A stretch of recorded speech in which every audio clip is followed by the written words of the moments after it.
अस्सलामुअलैकुम dear student, आज हम के क्लास 7 मैथ्स का चैप्टर नंबर 1 का रिव्यू एक्सरसाइज में क्वेश्चन नंबर 7 सॉल्व करेंगे।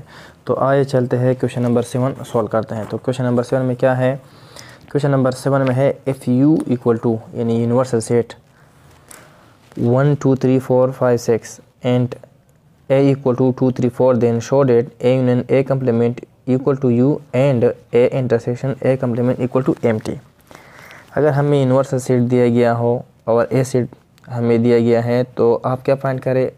A सेट और A सेट के कंप्लीमेंट का यूनियन, और वो बराबर होगा यूनिवर्सल सेट के। यानी अगर हम A सेट ले और A सेट का कंप्लीमेंट मालूम करें और फिर इसके हम यूनियन फाइंड करें तो वो यूनिवर्सल सेट के बराबर होगा। इस तरह and A intersection A complement, अगर ए सेट और ए सेट का कंप्लीमेंट का हम इंटरसेक्शन फाइंड करेंगे तो वो हमेशा एम्प्टी के बराबर होगा।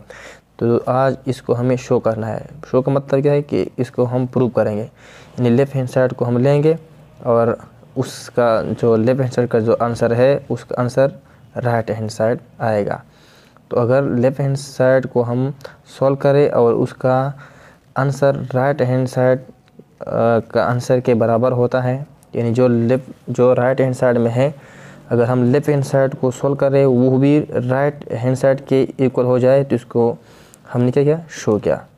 और जब शो का वर्ड्स आ जाए तो इसका मतलब यह है कि लेफ्ट हैंड साइड और राइट हैंड साइड की वैल्यू सेम होंगे। मतलब यह है कि ए यूनियन ए कंप्लीमेंट अगर हम फाइंड करेंगे तो वो यू के बराबर होगा। इस तरह ए और इंटरसेक्शन ए कंप्लीमेंट हम फाइंड करेंगे तो वो एम्प्टी के बराबर होगा। तो आइए चलते हैं, इसको हम फाइंड करते हैं। तो सबसे पहले क्या है हमारे पास है A union A complement equal to U. तो हम लेफ्ट हैंड साइड लेते हैं और इसे आ जाएगा राइट हैंड साइड। तो ए हमारे पास है लेकिन ए कंप्लीमेंट नहीं है, तो इस वजह से सबसे पहले हम क्या फाइंड करेंगे? ए कंप्लीमेंट फाइंड करेंगे। और इधर हम लेफ्ट हैंड साइड हम लेंगे। लेफ्ट हैंड साइड में क्या है? A union A complement. तो सबसे पहले हम क्या फाइंड करेंगे? ए कंप्लीमेंट। तो इधर हम लिख सकते हैं वी नो डेट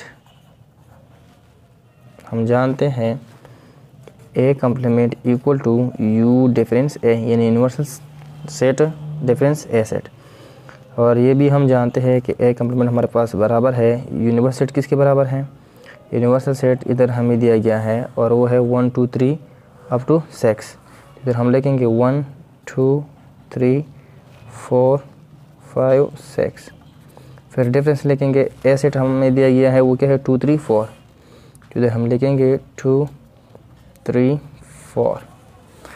अब हम ए कंप्लीमेंट फाइंड करते हैं तो A complement equal to U difference. A का मतलब क्या है कि यूनिवर्सल सेट किन किन एलिमेंटों की वजह से ए सेट से डिफरेंस है, तो वो 1 है और 2 तो इधर है, 3 भी है, 4 भी है, 5 और 6।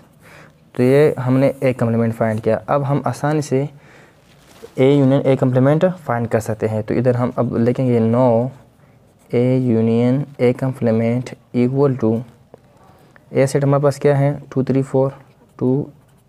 4 यूनियन ए कंप्लीमेंट किसके बराबर है? ए कंप्लीमेंट हमने फाइंड किया है 1 5 6। इधर हम लिखेंगे 1 5 6। A union A complement equal to, तो कंप्लीमेंट यूनियन में हम क्या करेंगे?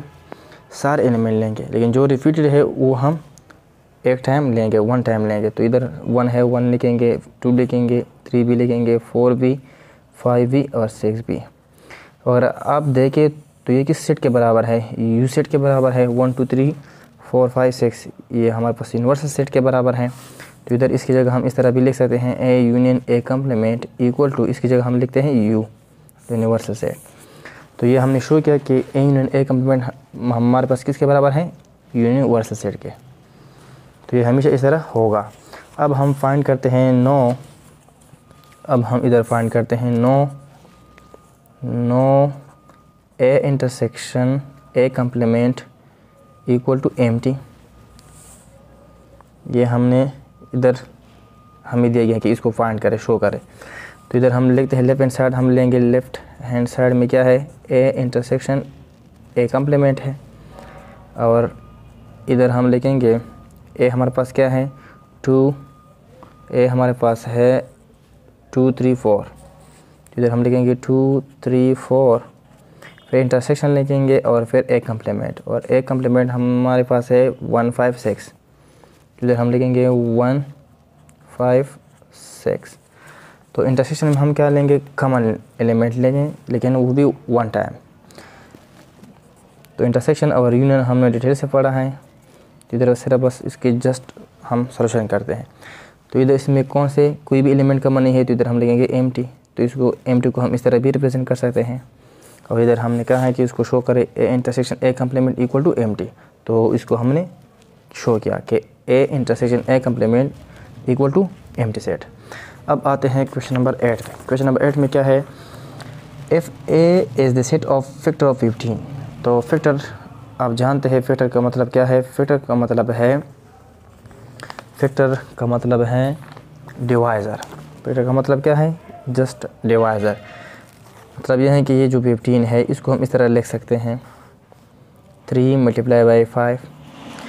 तो अगर हम एक नंबर को 2 या 2 से ज़्यादा टुकड़ों में इस तरह बांटे कि हर 2 टुकड़ों के दरमियान, हर 2 नंबर के दरमियान मल्टीप्लाई का साइन हो, और इसको अगर हम मल्टीप्लाई करें तो वो आंसर आ जाए, मतलब अगर इन 3 को मैं मल्टीप्लाई करूं तो 15 आ जाए, तो हर पार्ट को, हर टुकड़े को मैं क्या कहूँगा, हर नंबर को मैं क्या कहूँगा, फैक्टर कहूँगा। ये भी हमारे पास एक फैक्टर है, ये भी हमारे पास एक फैक्टर है, और इस प्रोसेस को हम कहेंगे फैक्टराइजेशन। ये हम डिटेल से पढ़ेंगे इंशाल्लाह। तो इसका मतलब एक और भी है कि यहाँ जो नंबर है वो हो क्या है, 3 भी प्राइम है, 5 भी प्राइम है, तो इसको हम प्राइम फैक्टराइजेशन भी कह सकते हैं, प्राइम फैक्टराइजेशन भी कह सकते हैं। अब अगर आप इधर देखिए, ये जो 3 है ये 5 को डिवाइड करता है, इस तरह ये 5 जो है इस 15 को डिवाइड करता है, ये जो 3 है ये भी 15 को डिवाइड करता है। मतलब यह है कि 15 3 को डिवाइड करता है, 3 5 ज़र 15, या 15 5 जो है 15 को डिवाइड करता है। क्यों, 5 3 ज़र 15, डिवीजन के बाद सब्ट्रैक्शन तो 0। तो ये हमारे पास 5 क्या है, डिवाइज़र है, 3 भी क्या है, डिवाइज़र है। इस तरह 15 का जो डिवाइज़र है वो हो एक 3 है और एक 5 है। इस तरह 15 का एक डिवाइज़र 1 भी है और 15 भी है। लेकिन ये जो 15 है, ये जो 1 है, ये हमारे पास प्राइम फैक्टर नहीं है, प्राइम डिवाइज़र नहीं है, और ये जो 3 और 5 है ये हमारे पास क्या है, प्राइम डिवाइज़र क्या है। तो डिवाइज़र क्या है या फैक्टर वो हो नंबर, फैक्टर का मतलब यह है अगर हमें कोई एक नंबर दे, फॉर एग्ज़ाम्पल 6 एक नंबर हमें कोई दे, गिवन नंबर है, तो वो नंबर जो गिवन नंबर को कम्प्लीटली डिवाइड करे, मिसाल के तौर पर अगर मैं इधर 2 ले लूँ, तो ये 2 जो है ये 6 को यानी गिवन नंबर को कम्प्लीटली डिवाइड करता है। कंप्लीट डिविजिबल का मतलब ये है कि विदाउट डेसिमल, क्वेश्चन में विदाउट डेसिमल रिमाइंडर में 0 आएगा, मतलब 2 3 ज़र 6, तो 6 - 6 0। तो इस 2 ने 6 को मुकम्मल डिवाइड किया, क्योंकि रिमाइंडर में क्या है, जब 0 आता है तो उसको हम कहते हैं कि कंप्लीट डिविजिबल बाई 2। लेकिन विदाउट डेसिमल, इधर कोई डेसिमल नहीं है, तो ये जो 2 है ये हमारे पास क्या है, इसका फैक्टर है, या इसको हम डिवाइज़र भी कह सकते हैं। तो याद रखें हर फैक्टर डिवाइज़र हो सकता है, लेकिन हर डिवाइज़र फैक्टर नहीं है। तो अब आते हैं क्वेश्चन नंबर 8 पे। If A is the set of factor of 15, अगर ए हमारे पास एक सेट है, लेकिन वो सेट जो है ए वो 15 के फैक्टर है, तो इस तरह हम लिख सकते हैं इसको, इधर ए हमारे पास एक सेट है, इसको हम ब्रेस में बंद करेंगे, तो 1 15 को डिवाइड करता है, फैक्टर है 15 के, हम क्या लिखेंगे, फैक्टर लिखेंगे, यानी डिवाइज़र लिखेंगे। तो एक 1 है, एक 3 है, एक 5 और एक 15 है, ये 15 की क्या है, डिवाइज़र है या फैक्टर है। B is the set of prime number less than 10, और बी हमारे पास एक सेट है प्राइम नंबर का, लेकिन वो लेस देन 10 है, वो 10 से क्या है, लेस है। अब प्राइम नंबर के बारे में आपने डिटेल से पढ़ा होगा। प्राइम नंबर क्या है, वो पॉजिटिव नंबर जो अपने आप पर और 1 पे डिवाइड होते हैं, इसको हम कहते हैं प्राइम नंबर, या जिसके 2 डिफरेंट फैक्टर हो। जिस तरह 2 हमारे पास है, एक 1 पे डिवाइड होता है और एक 2 पे। इस तरह 3 हमारे पास एक 1 पे डिवाइड होता है, एक 3 पे। तो ऐसे नंबर को हम क्या कहते हैं, प्राइम नंबर कहते हैं। तो बी हमारे पास क्या है, बी एक सेट है, बी भी हमारे पास एक सेट है और वो प्राइम नंबर का सेट है, लेकिन लेस देन 10, 10 से लेस है, 10 से क्या है, लेस है। ऐसे प्राइम नंबर जो 10 से क्या हो, छोटे हो। तो एक 2 है, एक 3, एक 5 और एक 7, ये हमारे पास क्या है, प्राइम नंबर है। 9 नहीं है क्योंकि 9 पे भी डिवाइड होता है, 9 हमारे पास प्राइम नंबर नहीं है। क्यों, 9 1 पे भी डिवाइड हो सकता है, 9 3 पे भी डिवाइड हो सकता है और 9 पे भी डिवाइड हो सकता है। तो प्राइम नंबर में शर्त यह है कि 2 नंबर पे डिवाइड होंगे, एक 1 पे और एक अपने आप पर। तो इस वजह से 9 हमारे पास प्राइम नंबर नहीं है। और क्वेश्चन नंबर 8 में सी क्या है, C is the set of even number less than 9। C जो है वो हमारे पास एक सेट है। सी हमारे पास क्या है, C is the set of even number. C हमारे पास एक सेट है इवन नंबर के, लेस देन 9 जो 9 से क्या है, लेस है। सी हमारे पास ऐसा इवन नंबर है जो लेस देन 9 है, जो 9 से क्या है, लेस है। इवन नंबर हम जानते हैं वो नंबर जो 2 पे मुकम्मल तकसीम होते हैं, तो इसको हम कहते हैं इवन नंबर। तो सी एक सेट है इवन नंबर का जो छोटे हैं 9 से। अब इवन नंबर हमारे पास नेगेटिव भी हो सकते हैं, पॉजिटिव भी हो सकते हैं और नॉन नेगेटिव नॉन पॉजिटिव भी हो सकते हैं।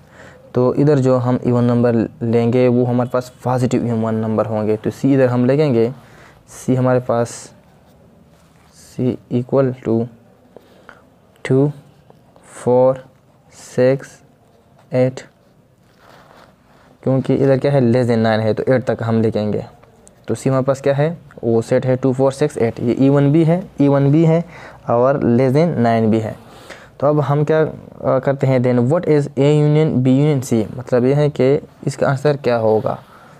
इसका मतलब ये है कि आप ये फाइंड करें A union B union C, then what is A union B union C. तो ये हमने डिटेल से पढ़ा है कि सबसे पहले हम क्या सॉल्व करेंगे, ब्रैकेट। तो इधर हम लिखेंगे A union B equal to, सबसे पहले हम लिखेंगे ए सेट, और ए है 1 3 5 15, फिर यूनियन लिखेंगे और फिर बी सेट लिखेंगे, और बी सेट में क्या है 2 3 5 7। अब हम यूनियन फाइंड करेंगे A union B equal to, तो यूनियन में हम सारे एलिमेंट लिखेंगे जो रिपीटेड है उसको हम 1 टाइम लेंगे। तो 1 लिखेंगे, 2 भी लिखेंगे, यहाँ 3 है, यहाँ भी 3 है तो 1 टाइम लिखेंगे, यहाँ 5 है, यहाँ भी 5 है, 1 टाइम लिखेंगे, फिर 7 लिखेंगे और फिर 15। तो ये हमने सॉल्व किया ए यूनियन बी। अब हम क्या सॉल्व करते हैं, no A union B union C. अब हम A union B union C find करते हैं। तो इधर हम लिखेंगे A union B union C equal to, A union B का आंसर हमें मालूम है कि वो किसके बराबर है, 1 2 3 5 7 15। यूनियन सी का जो है वो सेट क्या है, 2 4 6 8। इधर हम लिखेंगे 2 4 6 8। अब हम फाइंड करेंगे A union B union C equal to, तो यूनियन में हम सारे एलिमेंट लेंगे दोनों सेटों के, लेकिन जो रिपीटेड हो, जो 2 या 2 से ज़्यादा, जो 2 टाइम आए हो तो उसको हम 1 टाइम लेंगे। तो इधर हम लिखेंगे 1 2, यहाँ 2 टाइम है तो 1 टाइम लेंगे, 3 4 5 6 7 8 15। तो यह था A union B union C. इंशाअल्लाह नेक्स्ट लेक्चर में हम क्वेश्चन नंबर 9 सॉल्व करेंगे।